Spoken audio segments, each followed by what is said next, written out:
Morbid video today, morbid topic, but at the same time, long overdue. Me, you, everybody watching this video right now, everybody on earth, they say there's two things that's guaranteed in life: taxes and death. From the moment you're born, forget about the tax thing. From the moment you're born, there's one thing that's guaranteed: it's death. Watching this program today, deep program, look, documentary on YouTube. I'll leave the link in the description box below. It's about human donors. So some people have given the NHS consent so that when they die, they can use their organs for whatever. Obviously, donate them to people who need lungs and a heart and a kidney or whatever. But there's also some people, they've given the NHS consent. This is obviously a small minority, a small percentage of people in the whole country do this. They've given the NHS consent to use their bodies for forensic science training for the university students and that. So this program, Human Donors, is pretty much basically about one woman. She has terminal cancer, and the doctor basically said, well, you got about 6 months to live. She actually outlived the 6 months. She actually was able to live for a further 12 months. The bad thing is as well, she actually had breast cancer before. She beat it, and I think a few years later it came back and it just riddled her whole body with cancer. She weren't going to be able to beat this one. So yeah, they said 6 months, but she was able to live for 12 months and that. And they're just they're following her around and that, and how she's coping and how she's going to deal with her death and that. And obviously talking to her family, i.e. her husband and her daughter and friends and that. Like the woman all had like a last birthday party. So they gave her 6 months to live. She managed to live for 12 months. And during that time, just before she passed away, it was her birthday. So she was like, well, look, this is my last birthday. Get me, I'm just going to invite all the people them around and yeah, basically say your last goodbyes to me before I pass away. And because she knew it was only a matter of months, let alone weeks, till she's going to pass away and that. And the program's deep, because the woman, she was saying that, she's kind of a bit of a brave person, innit? But in this situation, she's not brave, She was scared to die. She was scared to die, innit? So the program then was deep. But man's sitting there and I'm reading into it a bit more, See, for me, this program goes a bit deeper than just, the woman's going to pass away from terminal cancer. The deepest part about that program to me was this whole show, this whole program, this whole documentary was solely about this one woman. I mean, they had another guy in there who he did die and pass away from the cancer, and they worked on his body and that. The uni students, literally, you saw him on the table when they were working on his body. They literally cut him open, took out his lungs and that, and they were working on him. This whole program, this whole documentary is about this one woman, Think about it. Most people will never be able to get on TV, never have that 5 minutes of fame, never be able to get that clout they want. This woman was able to be on TV, 5 minutes of fame, clout, whatever you want to call it. The maddest thing is you need to check is this woman will never be able to watch the playback, Imagine that. Imagine a whole documentary pretty much dedicated to you and your life, or, the last moments before your life is about to end and you don't even get to watch the playback. Imagine you was filming a movie. The movie then finished, it's produced and that, but you pass away, you don't even get to watch your own movie. Mad.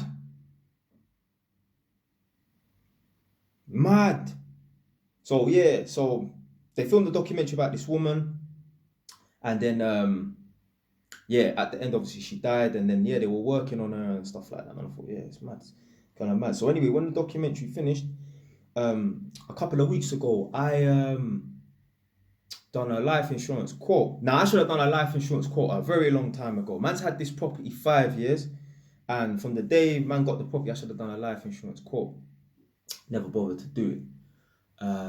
Even when I got my next property, which was a year ago, I actually signed the waiver form to say I don't want to get life insurance from my mortgage broker. I'm going to deal with it myself. And a year's gone by and I still ain't done it. Just been procrastinating.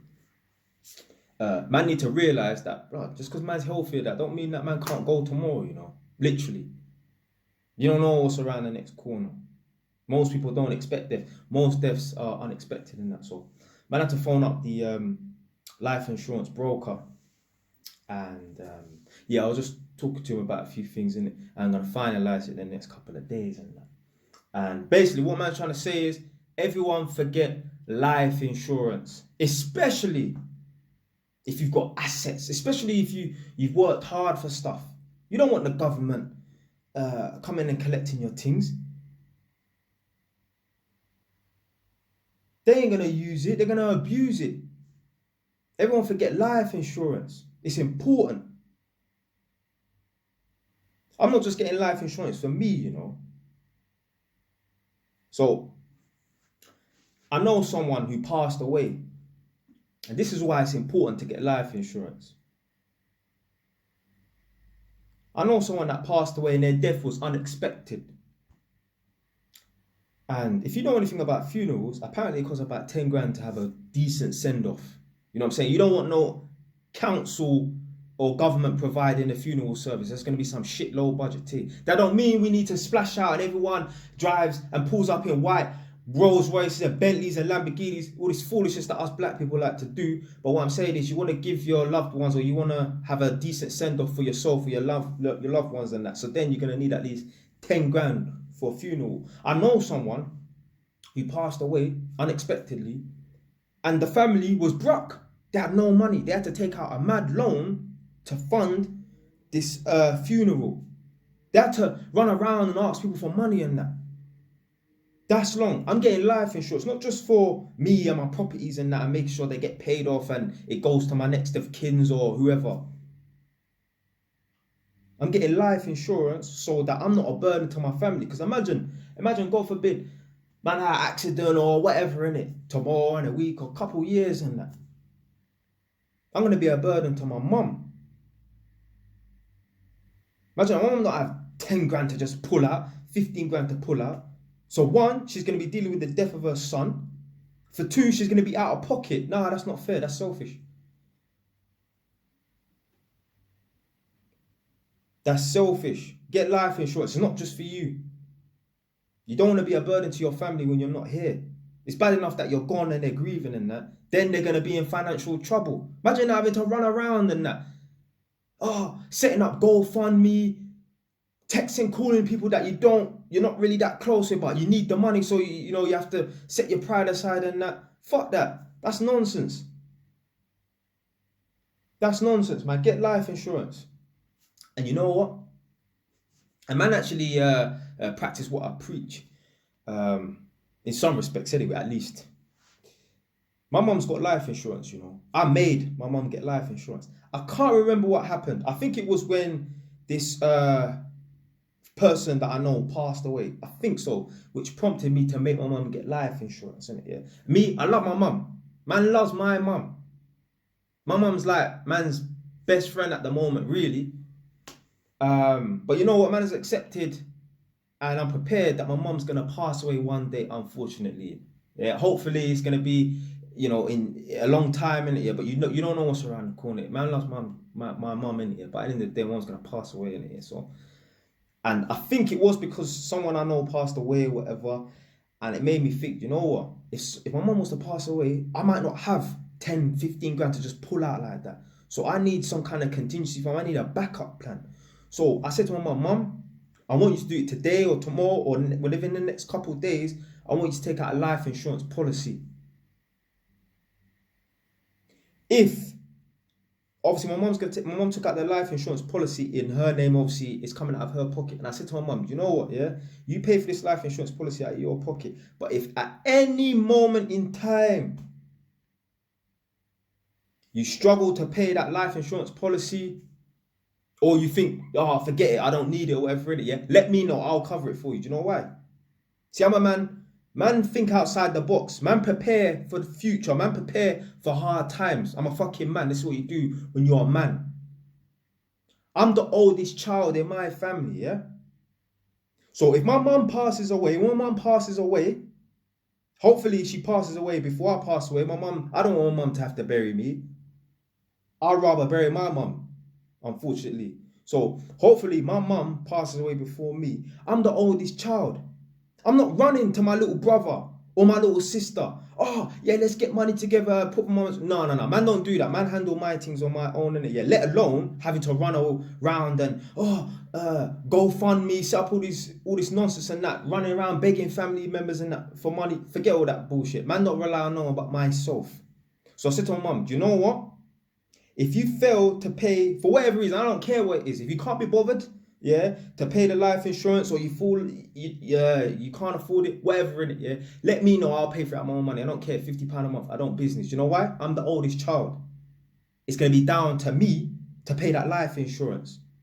Either way, I'm going to be out of pocket anyway, in the form of £50 a month for the next 20 years, the next 30 years, hopefully, or unexpectedly, bam, 15 grand.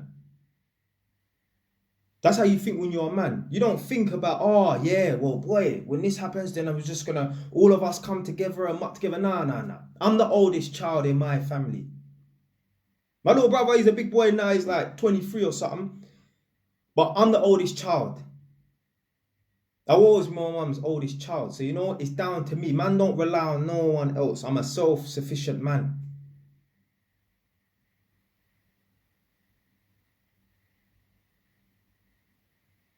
So take a leaf out of my book, seriously. If your parents, hopefully your parents are still alive and that, convince them to get life insurance. You get life insurance for yourself as well, because you don't want to be a burden for your family. But convince your parents and that to get life insurance. You know why? Because especially if you're the oldest pitney, you're the oldest child, you don't know when your parents are going to pass away. Are you going to have 15 grand to pull out? Do you want to have to pull out 15 grand to pay for a funeral? When you could pay a little premium, 20, 30 pound a month, whatever, pay that and you're covered for more than 15 grand. 20, 30, 40, 50 grand.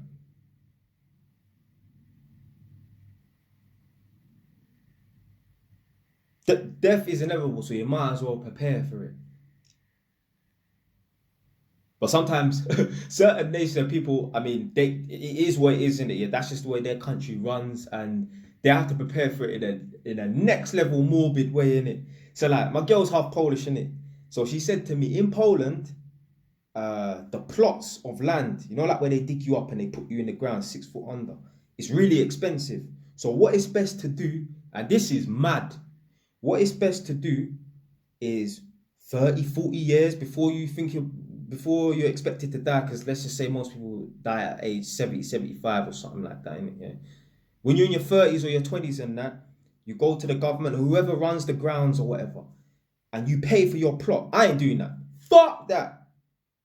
What? Enfield Cemetery, I'm going to have my plot there. Fuck that shit. Imagine that. Imagine. Whilst you're living, you know where you're going to be buried when you're dead. Fuck that bullshit. Man's prepared for death. Man, it is what it is, isn't it? Man, embrace death, innit? Your man know you can't escape this thing. But I'm not going to be paying for my plot knowing, okay, this is where me are buried. Nah, fuck that shit. Fuck that. I can imagine it now, you know, like black people. You know, we turn everything into a style thing. Like, yeah, have you seen my plot? Like, yeah, man. Like, you get me? This is man's plot, and you get me? It's this square foot by this square foot, and it's this deep. And yeah, I got my coffin and that. I got the fucking levers inside the coffin. Nah. Man, I'm not afraid of death or nothing like that. But yeah, I do not want to be preparing my plot where I'm going to be buried in that. That's long. But you know what? Man's going to say it now, innit? Yeah. When man pass away, I'm going to say a few things now, actually. So any of my love people, my loved ones and that watch this right now, yeah. You have evidence from my mouth what I want to do. Let me say one thing right now. If I was ever in a vegetative state, pull the ass plug. I would never want to be in a vegetative state where I'm bound to a bed. You know, you're literally a prisoner in your own body, you know. Me and my mum was talking about this a while back, I think last year or something like that. And I said to my mum, whether you've given me consent now or not, you know, if you're in a vegetative state, I'll pull the plug on you, you know, because you're suffering in your own body. You're a prisoner in your own body. All you can do is, well, I don't know if you can move your eyes, but anyway, you're a prisoner in your own body. Mama, I'll pull the plug on you. So I'm saying right now, any of my love people, them loved ones and that watches right now, if I'm in a vegetative state, pull the ass plug.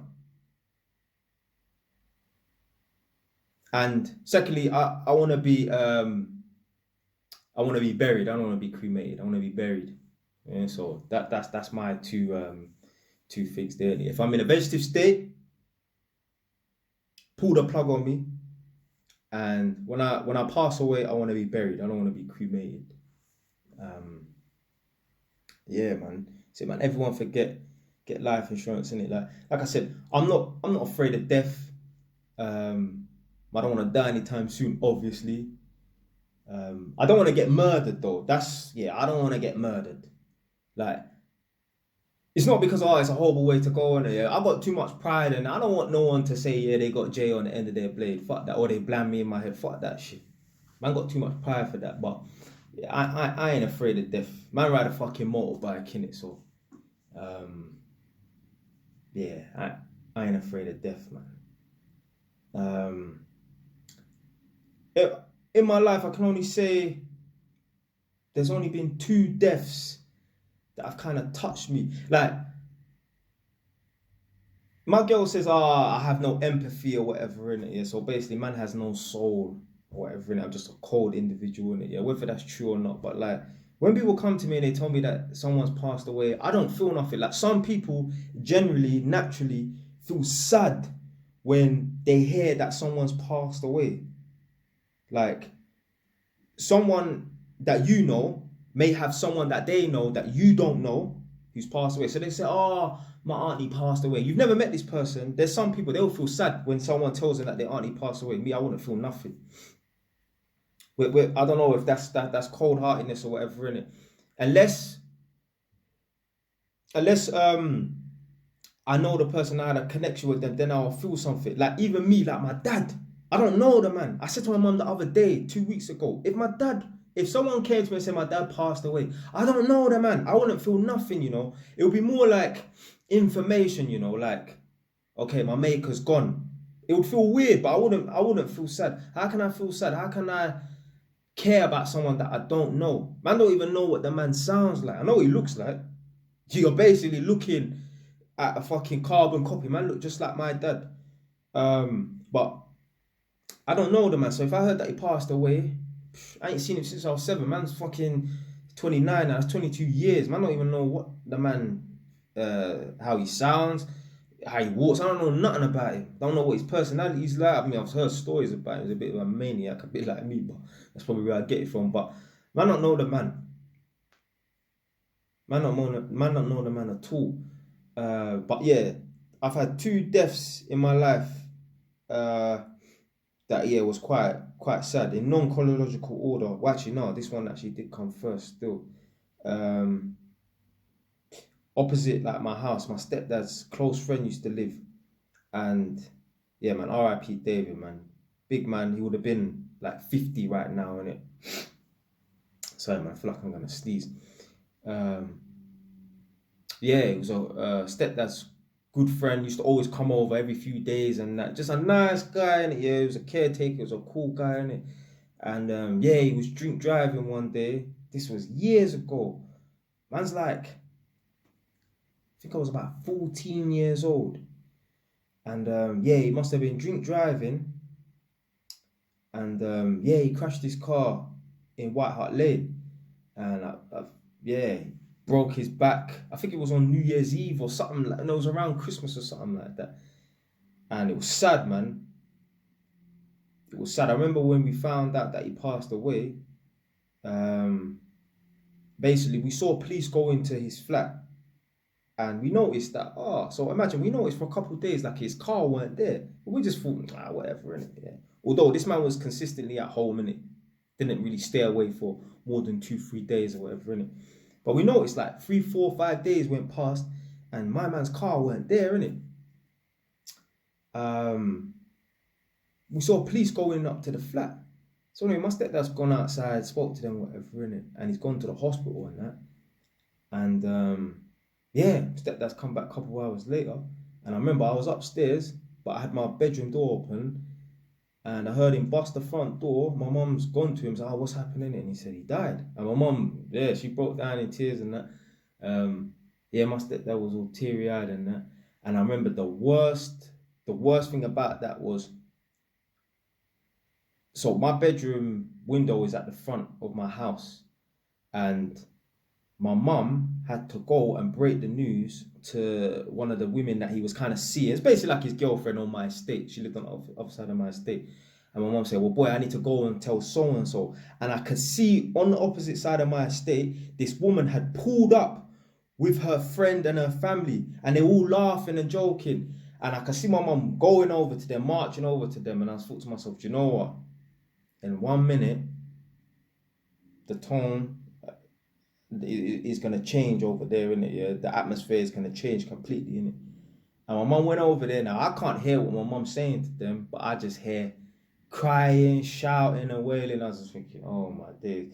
And yeah, one of the saddest things about it was he used to park up his car on my estate.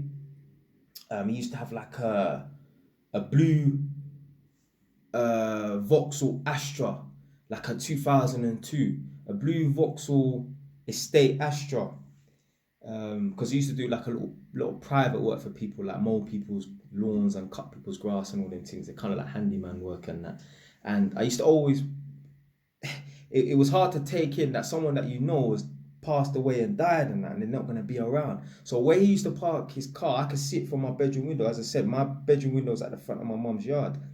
And for the first few weeks, I would get up every morning and look out the window to see if I see his car, because he used to always park it in the same spot, and his car was never there, and it was hard to sink in. The next death after that, which kind of touched me, was my cousin. He passed away. He got stabbed and he died. Yeah, that one there was sad, man. Obviously unexpected, obviously, innit? R.I.P. my cousin Cheryl, man. But yeah, man. Yeah, death is not a nice thing, but it's the inevitable, and we have to prepare for it. Not just for ourselves, prepare for it for our family, financially as well. Because the last thing you want to do is be a burden to your family. So yeah, make sure I get my life insurance, and like I don't want my mum struggling and all them things to pay for my funeral when I'm not here, innit? And like I said, I made my mum get life insurance so that, you know, if she fails to pay or whatever, innit, I'll cover it, because I'm the oldest child. Ultimately, the money's going to come out of my pocket. Man's not running to my stepdad, running to my little brother, or running to my sister if she's of age. You know what I'm saying? Or running to this auntie, that auntie, or starting, was it GoFundMe or whatever, innit? Nah, forget all of that. Asking for donations on Facebook, forget all that nonsense. Man handle things myself, and you're not rely on no one, innit? Self-sufficient man, innit? So yeah, man, that's it, man. Everyone forget life insurance. Get life insurance for yourself. Get life insurance for your family and that, man. Yeah, I'm all even thinking like, imagine my mum gets to an age where she can't look after herself no more, innit? I'm thinking about like, is there like some insurance I can put in place so that I pay a premium from now, so that when my mum's older, she can have a carer that's going to look after her and that.